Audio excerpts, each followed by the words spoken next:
জেলায় জেলায় সংকট সমস্যা তা থেকে উত্তরণের চ্যালেঞ্জ আর সম্ভাবনার কথা তুলে ধরতে চলছে ডিবিসি এক্সপ্রেস। বিশেষ এই আয়োজনে মতামত থাকছে তৃণমূল থেকে শুরু করে নীতি নির্ধারকদের। ডিবিসি এক্সপ্রেস আজ সারাদিনে আছে ঢাকা জেলায়। ডিবিসি এক্সপ্রেসের আজকে কিন্তু কেরানীগঞ্জে যে শিবগঞ্জের ব্যবসায়িক হালচাল বিষয় কিন্তু জানানোর চেষ্টা করেছিলাম, সেটা যান্ত্রিক ত্রুটির কারণে আমরা দুঃখিত। সেই একটু শুরুতেই যেটা জানছিলাম যে আসলে ঘাট নিয়ে যে সমস্যার কথা আপনি বলেছিলেন, সেটা ছোট্ট করে যদি একটু বলুন।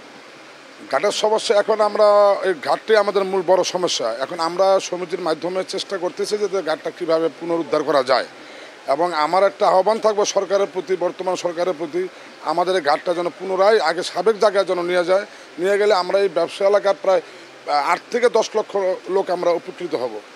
এক্ষেত্রে যারা দেশের বিভিন্ন প্রান্ত থেকে যারা পাইকারি খুচরা ব্যবসায়ী যারা আপনাদের কাছে আসে, তারা মূলত অভিযোগ করছে যে ঘাট থেকে এখনও চাঁদা আদায় হচ্ছে, সেটা আসলে কীভাবে দেখছেন? হ্যাঁ, অবশ্যই বিড়ম্বনার শিকার হচ্ছে। হ্যাঁ, অবশ্যই বিড়ম্বনার শিকার হচ্ছি। এটা একটি মহল 2 টাকা রেট থাকলে তারা 10 টাকা আদায় করে।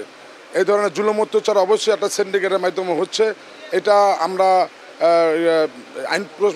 আইনের কাছে আমরা জানাইছি কয়েকবার, কিন্তু আইন প্রশাসন আমাদের কোনো সহযোগিতা, কোনো হেল্প করে নাই।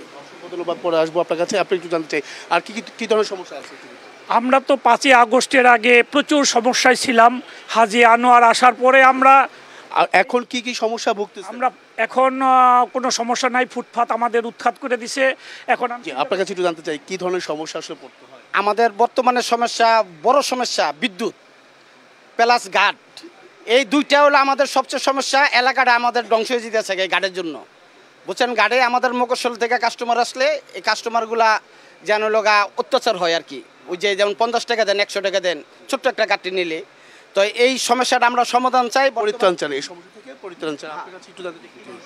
জি, আমাদের ঘাটের সমস্যাই প্রধান সমস্যা। এখন আমাদের অনেক প্রয়োজন জনগণের সেবার জন্য এই ঘাটটা সাবেক জায়গায় আসার জন্য।